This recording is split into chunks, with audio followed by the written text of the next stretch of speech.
ನಾಳೆ ಗುರುವಾರ ಅತ್ಯಂತ ಶ್ರೇಷ್ಠ ಹಾಗೂ ಈ ವರ್ಷದ ಕೊನೆಯ ಗುರುಪುಷ್ಯಮಿ ಯೋಗ ಬಂದಿದ್ದು, ಈ ಯೋಗದಲ್ಲಿ ಮಾಡಿದ ಪ್ರತಿಯೊಂದು ಕೆಲಸದಿಂದ ಶುಭ ಮತ್ತು ಸಂಪತ್ತು ವೃದ್ಧಿಯಾಗುತ್ತದೆ. ಈ ನಕ್ಷತ್ರ ಪುಂಜವು ಗುರು, ಶನಿ ಮತ್ತು ಚಂದ್ರನ ಪ್ರಭಾವವನ್ನು ಹೊಂದಿದೆ. ಹಾಗಾಗಿ ಈ ನಕ್ಷತ್ರದಲ್ಲಿ ಮಾಡಿದ ಖರೀದಿಗಳು ಮತ್ತು ಒಳ್ಳೆಯ ಕೆಲಸಗಳು ಅಕ್ಷಯವಾಗಿ ವೃದ್ಧಿಯಾಗುತ್ತದೆ. ನಾಳೆಯ ದಿನ ಈ ಗುರುಪುಷ್ಯ ಯೋಗದಲ್ಲಿ ಅನೇಕ ಅಮೃತ ಗಳಿಗೆಗಳಿರುತ್ತವೆ. ಆದ್ದರಿಂದ ಈ ದಿನದಂದು ಮಾಡುವ ಪೂಜೆಗಳಿಗೆ ಮತ್ತು ಸಣ್ಣ ಸಣ್ಣ ಪರಿಹಾರಗಳಿಗೆ ಕೋಟಿ ಜನ್ಮಗಳ ಪುಣ್ಯ ಫಲ ಲಭಿಸುತ್ತದೆ. ಈ ಗುರುಪುಷ್ಯ ನಕ್ಷತ್ರದಂದು ಯಾವುದೇ ಶುಭ ಕಾರ್ಯವನ್ನು ಪ್ರಾರಂಭಿಸಿದರೂ ಅದೃಷ್ಟ ಕೈಗೂಡಿ ಬರುತ್ತದೆ. ಈ ಅಮೃತ ಗಳಿಗೆಯಲ್ಲಿ ಕೆಲವು ವಸ್ತುಗಳನ್ನು ಖರೀದಿಸಿ ಮನೆಗೆ ತಂದರೆ ನಿಮ್ಮ ಇಡೀ ಕುಟುಂಬಕ್ಕೆ ಎಲ್ಲವೂ ಶುಭವಾಗುತ್ತದೆ. ಆದ್ದರಿಂದ ಈ ಗುರುವಾರ ಸ್ವಲ್ಪ ಬಂಗಾರ ಅಥವಾ ಬೆಳ್ಳಿಯನ್ನು ಖರೀದಿಸಿದರೆ ಅಪಾರವಾದ ಧನ ಪ್ರಾಪ್ತಿಯಾಗುತ್ತದೆ.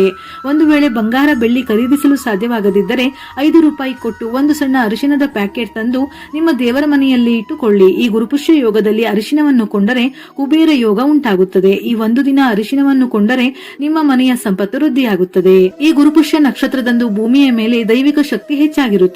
ಪ್ರತಿಯೊಬ್ಬರು ಅರಿಶಿನವನ್ನು ಕೊಂಡು ದೇವರ ಮನೆಯಲ್ಲಿಟ್ಟು ಲಕ್ಷ್ಮೀ ದೇವಿಯನ್ನು ಪೂಜಿಸಿ. ಅಖಂಡ ಐಶ್ವರ್ಯ ಒದಗಿ ಬರುತ್ತದೆ. ಸಾಕ್ಷಾತ್ ಮಹಾಲಕ್ಷ್ಮಿ ದೇವಿಯ ಅನುಗ್ರಹ ಲಭಿಸುತ್ತದೆ.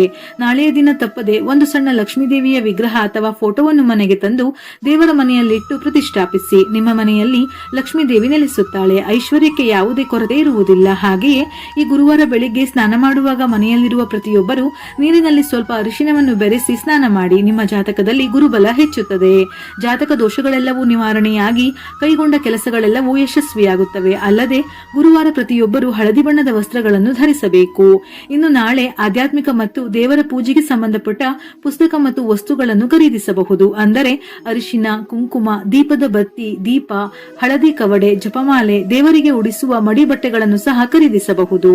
ಮನೆಯ ಬಾಗಿಲನ್ನು ಸಾಕ್ಷಾತ್ ಮಹಾಲಕ್ಷ್ಮಿಯ ಸ್ವರೂಪವೆಂದು ಹೇಳುತ್ತೇವೆ. ಆದ್ದರಿಂದ ಈ ಗುರುವಾರ ಬೆಳಿಗ್ಗೆ ಮಹಿಳೆಯರು ತಲೆ ಸ್ನಾನ ಮಾಡಿ ಮನೆಯ ಬಾಗಿಲಿಗೆ ಅರಿಶಿನ ಹಚ್ಚಿ ಕುಂಕುಮದ ಬೊಟ್ಟು ಇಡಿ. ನಿಮ್ಮ ಮನೆಯ ಮೇಲೆ ಸದಾ ಮಹಾಲಕ್ಷ್ಮಿಯ ಕಟಾಕ್ಷವಿರುತ್ತದೆ. ಹಾಗೆಯೇ ನಿಮ್ಮ ಮನೆಯ ಮುಖ್ಯ ದ್ವಾರದ ಮೇಲೆ ಅರಿಶಿನದಿಂದ ಸ್ವಸ್ತಿ ಚಿಹ್ನೆಯನ್ನು ಬರೆದು ಮನೆಯ ಬಾಗಿಲ ಹೊರಗೆ ಸಾಂಬ್ರಾಣಿ ಧೂಪ ಹಾಕಿ. ನಿಮ್ಮ ಮನೆಯಲ್ಲಿರುವ ನಕಾರಾತ್ಮಕ ಶಕ್ತಿ ಎಲ್ಲವೂ ನಿವಾರಣೆಯಾಗುತ್ತದೆ. ಗುರುವಾರದಂದು ವಿಷ್ಣುಮೂರ್ತಿಯನ್ನು ಮತ್ತು ಲಕ್ಷ್ಮೀ ದೇವಿಯನ್ನು ಪೂಜಿಸಿದರೆ ನಿಮ್ಮ ಕಷ್ಟಗಳೆಲ್ಲವೂ ತಕ್ಷಣವೇ ಪರಿಹಾರವಾಗಿ ಅಂದುಕೊಂಡ ಕೋರಿಕೆಗಳೆಲ್ಲವೂ ಈಡೇರುತ್ತದೆ. ಹಾಗಾಗಿ ಈ ಗುರುವಾರ ತಪ್ಪದೆ ಮನೆಯಲ್ಲಿ ದೀಪಾರಾಧನೆ ಮಾಡಿ. ಅತ್ಯಂತ ಅಪರೂಪವಾಗಿ ಬರುವ ಈ ಗುರುಪುಷ್ಯ ನಕ್ಷತ್ರದಲ್ಲಿ ಲಕ್ಷ್ಮೀ ದೇವಿಯ ಫೋಟೋ ಮುಂದೆ 2 ತುಪ್ಪದ ದೀಪಗಳನ್ನು ಹಚ್ಚಿ ಪೂಜೆ ಮಾಡಿದರೆ ಸಾಕು. ಲಕ್ಷ್ಮೀ ದೇವಿ ಕನಕವೃಷ್ಟಿಯನ್ನೇ ಸುರಿಸುತ್ತಾಳೆ. ದೇವರ ಮನೆಯಲ್ಲಿರುವ ಲಕ್ಷ್ಮೀ ನಾರಾಯಣರನ್ನು ಸೇವಂತಿಗೆ ಹೂವುಗಳಿಂದ ಅಲಂಕರಿಸಿ ಹಾಲಿನಿಂದ ಮಾಡಿದ ನೈವೇದ್ಯ ಅಥವಾ ಪುಳಿಯೋಗರೆಯನ್ನು ನಿವೇದಿಸಿ. ಈ ಗುರುಪುಷ್ಯ ನಕ್ಷತ್ರದಲ್ಲಿ ಮನೆಯಲ್ಲಿ ಹಾಲು ಉಕ್ಕಿಸಿ ದೇವರ ನೈವೇದ್ಯಕ್ಕೆ ತಯಾರಿಸಿದರೆ ನಿಮ್ಮ ಪೂಜೆಗೆ ದುಪ್ಪಟ್ಟು ಪುಣ್ಯ ಫಲ ಲಭಿಸುತ್ತದೆ. ಇದರ ಜೊತೆಯಲ್ಲಿ ನಾಳೆ ವಿಶೇಷವಾಗಿ ಬೆಲ್ಲದ ದೀಪಾರಾಧನೆ ಮಾಡಿದರೂ ಬಹಳ ಶ್ರೇಷ್ಠ. ಒಂದು ತಟ್ಟೆಗೆ ಅಕ್ಕಿಯನ್ನು ಹಾಕಿ ಅಕ್ಕಿಯ ಮೇಲೆ 2 ಕಡೆ ವೀಳ್ಯದೆಲೆಗಳನ್ನು ಇಟ್ಟು ಆ ವೀಳ್ಯದೆಲೆಯ ಮೇಲೆ ಅರಿಶಿನದಿಂದ ಸ್ವಸ್ತಿ ಚಿಹ್ನೆಯನ್ನು ಬರೆದು ವೀಳ್ಯದೆಲೆಗಳ ಮೇಲೆ 2 ಬೆಲ್ಲದ ಅಚ್ಚನ್ನು ಇಟ್ಟು ಅದಕ್ಕೂ ಅರಿಶಿನ ಕುಂಕುಮವನ್ನು ಹಚ್ಚಿ ತುಪ್ಪವನ್ನು ಹಾಕಿ 2 ಹೂಬತ್ತಿಯನ್ನು 1 ಬತ್ತಿಯನ್ನಾಗಿ ತಯಾರಿಸಿ ದೀಪವನ್ನು ಹಚ್ಚಬೇಕು.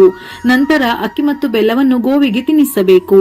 ಈ ದೀಪಾರಾಧನೆಯಿಂದ ಇಷ್ಟಾರ್ಥ ಸಿದ್ಧಿಯಾಗುತ್ತದೆ. ಗುರು ಮತ್ತು ಲಕ್ಷ್ಮಿ ಸಮೇತ ವಿಷ್ಣುವಿನ ಅನುಗ್ರಹ ಲಭಿಸುತ್ತದೆ. ಬೆಲ್ಲವು ಸೂರ್ಯ ಮತ್ತು ಗುರುಗ್ರಹದ ಅಂಶಗಳನ್ನು ಪ್ರತಿನಿಧಿಸುತ್ತದೆ. ಇದು ಸಾಲದ ಸಮಸ್ಯೆಗಳನ್ನು ಹೋಗಲಾಡಿಸಿ ಧನಾಗಮನಕ್ಕೆ ದಾರಿಯನ್ನು ಸೃಷ್ಟಿಸುತ್ತದೆ. ನಾಳೆ ವಿಷ್ಣು ಸಹಸ್ರನಾಮ ಪಠಿಸುವುದು ಕುಟುಂಬದಲ್ಲಿ ಶಾಂತಿ ಮತ್ತು ಐಶ್ವರ್ಯವನ್ನು ತರುತ್ತದೆ. ನಾಳೆ ಪೂಜೆ ಮಾಡುವಾಗ ಲಕ್ಷ್ಮೀ ದೇವಿಯ ಫೋಟೋದ ಮುಂದೆ 2 ಏಲಕ್ಕಿಗಳನ್ನು ಇಟ್ಟುಕೊಳ್ಳಿ. ಪೂಜೆ ಮುಗಿದ ನಂತರ ಈ ಏಲಕ್ಕಿಗಳನ್ನು ತೆಗೆದು ನಿಮ್ಮ ಬೀರುವಿನಲ್ಲಿ ಅಥವಾ ಪರ್ಸ್ನಲ್ಲೇ ಇಟ್ಟುಕೊಳ್ಳಿ. ಇದು ಮನೆಯ ಅನಗತ್ಯ ಖರ್ಚುಗಳನ್ನು ತಡೆಗಟ್ಟಿ ಆದಾಯವನ್ನು ಹೆಚ್ಚಿಸುತ್ತದೆ. ಮುಖ್ಯವಾಗಿ ನಾಳೆ ತಾಮ್ರದ ವಸ್ತುಗಳು, ಹಿತ್ತಾಳೆಯ ವಸ್ತುಗಳನ್ನು ಖರೀದಿಸಿದರೆ ನಿಮ್ಮ ಮನೆಯಲ್ಲಿ ಧನಧಾನ್ಯಗಳಿಗೆ ಕೊರತೆ ಇರದು. ಇನ್ನು ಮನೆಯಲ್ಲಿ ತುಳಸಿ ಕಟ್ಟೆ ಇರುವವರು ಈ ದಿನ ತಪ್ಪದೆ ತುಳಸಿಯನ್ನು ಪೂಜಿಸಬೇಕು.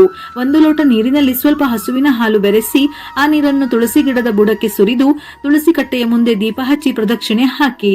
3 ಕೋಟಿ ದೇವತೆಗಳ ಆಶೀರ್ವಾದ ಲಭಿಸುತ್ತದೆ. ವಿವಾಹಿತ ಮಹಿಳೆಯರು ಈ ಗುರುಪುಷ್ಯ ನಕ್ಷತ್ರದಲ್ಲಿ ನಿಮ್ಮ ಮನೆಗೆ ಒಬ್ಬ ಮುತ್ತೈದೆಯನ್ನು ಕರೆದು ತಾಂಬೂಲ ನೀಡಿ ನಮಸ್ಕರಿಸಿ. ಈ ದಿನ ಮುತ್ತೈದೆಯರನ್ನು ಮನೆಗೆ ಕರೆದರೆ ಸಾಕ್ಷಾತ್ ಲಕ್ಷ್ಮೀ ದೇವಿಯನ್ನು ಕರೆದಂತೆ. ನಾಳೆ ಹಳದಿ ಬಟ್ಟೆಯಲ್ಲಿ 5 ಅರಿಶಿನದ ಕೊಂಬುಗಳನ್ನು ಕಟ್ಟಿ ದೇವರ ಮನೆಯಲ್ಲಿಟ್ಟು ಪೂಜಿಸಿ ನಂತರ ನಿಮ್ಮ ಬೀರುವಿನಲ್ಲಿ ಅಥವಾ ಹಣ ಇಡುವ ಜಾಗದಲ್ಲಿ ಇಟ್ಟುಕೊಳ್ಳಿ, ಧನಲಾಭ ಉಂಟಾಗುತ್ತದೆ. ಇನ್ನು ಈ ಗುರುವಾರ ಅಪ್ಪಿತಪ್ಪಿಯು ನಿಮ್ಮ ಮನೆಯಲ್ಲಿರುವ ಹಾಲು, ಮೊಸರು, ಕಲ್ಲು ಉಪ್ಪು ಮತ್ತು ಅರಿಶಿನವನ್ನು ಯಾರಿಗೂ ನೀಡಬೇಡಿ. ಈ ವಸ್ತುಗಳನ್ನು ಯಾರಿಗಾದರೂ ಕೊಟ್ಟರೆ ನಿಮ್ಮ ಮನೆಯಲ್ಲಿರುವ ಲಕ್ಷ್ಮಿ ಹೊರ ಹೋಗುತ್ತಾಳೆ. ನಾಳೆ ಗುರುವಿನ ದೇಗುಲ ಅಥವಾ ವಿಷ್ಣುವಿನ ದೇಗುಲಕ್ಕೆ ಹೋಗಿ ತುಳಸಿ ಮಾಲೆಯನ್ನು ಅರ್ಪಿಸಿದರೆ ಶ್ರೇಷ್ಠ. ಒಂದು ವೇಳೆ ದೇವಸ್ಥಾನಕ್ಕೆ ಹೋಗಲು ಸಾಧ್ಯವಿಲ್ಲದವರು ಮನೆಯಲ್ಲಿ ಶ್ರೀಧರ ಸ್ವಾಮಿಗಳು, ರಾಘವೇಂದ್ರ ಸ್ವಾಮಿಗಳು, ವಿಷ್ಣುದೇವ ಅಥವಾ ಸಾಯಿಬಾಬಾ ಫೋಟೋ ಇದ್ದರೆ ತುಳಸಿ ಮಾಲೆಯನ್ನು ಹಾಕಿದರೂ ಒಳ್ಳೆಯ ಫಲ ಲಭಿಸುತ್ತದೆ. ನಾಳೆ ಅರಳಿಮರವನ್ನು ತಪ್ಪದೆ ಪೂಜಿಸಿ. ಅರಳಿಮರದಲ್ಲಿ ತ್ರಿಮೂರ್ತಿಗಳು ನೆಲೆಸಿರುತ್ತಾರೆ. ಹಾಗಾಗಿ ಈ ಗುರುವಾರ ಅರಳಿಮರದ ಕೆಳಗೆ ಸಣ್ಣ ದೀಪವನ್ನು ಹಚ್ಚಿ ಅರಳಿಮರಕ್ಕೆ ಪ್ರದಕ್ಷಿಣೆ ಹಾಕಿದರೆ ತುಂಬಾ ಒಳ್ಳೆಯದಾಗುತ್ತದೆ. ಇನ್ನು ಈ ಗುರುವಾರ ತಪ್ಪದೆ ನಿಮ್ಮ ಮನೆಯ ಈಶಾನ್ಯ ಮೂಲೆಯಲ್ಲಿ ನೀರಿನ ಕಲಶವನ್ನು ಇಟ್ಟುಕೊಳ್ಳಿ. ನಿಮ್ಮ ಮನೆಯ ಧನಾಕರ್ಷಣೆ ಚೆನ್ನಾಗಿ ಹೆಚ್ಚಾಗುತ್ತದೆ. ಇನ್ನು ಈ ದಿನ ಹಸುವನ್ನು ಪೂಜಿಸಿದರೆ ಬಹಳ ಒಳ್ಳೆಯದು. ಗೋಮಾತೆಗೆ ಬಾಳೆಹಣ್ಣು ಅಥವಾ ಗೋಗ್ರಾಸ ಕೊಡಿ. ಗೋಗ್ರಾಸ ಎಂದರೆ ಅಕ್ಕಿಯನ್ನು ತೊಳೆದು ಅದಕ್ಕೆ ಬೆಲ್ಲ ಮತ್ತು ಬಾಳೆಹಣ್ಣು ಸೇರಿಸಿ ಗೋವಿಗೆ ತಿನ್ನಿಸಿ. ಇದರಿಂದ ಲಕ್ಷ್ಮಿಯ ಅನುಗ್ರಹ ಲಭಿಸುತ್ತದೆ. ಏನಾದರೂ ಕಂಟಕಗಳಿದ್ದರೂ ನಿವಾರಣೆಯಾಗುತ್ತದೆ. ನಾಳೆ ಬೆಳಿಗ್ಗೆ 6 ಗಂಟೆಯಿಂದ ಬೆಳಿಗ್ಗೆ 11 ಗಂಟೆಯ ಒಳಗೆ ಹೊಸ್ತಿಲು ಪೂಜೆ ಮಾಡಿ.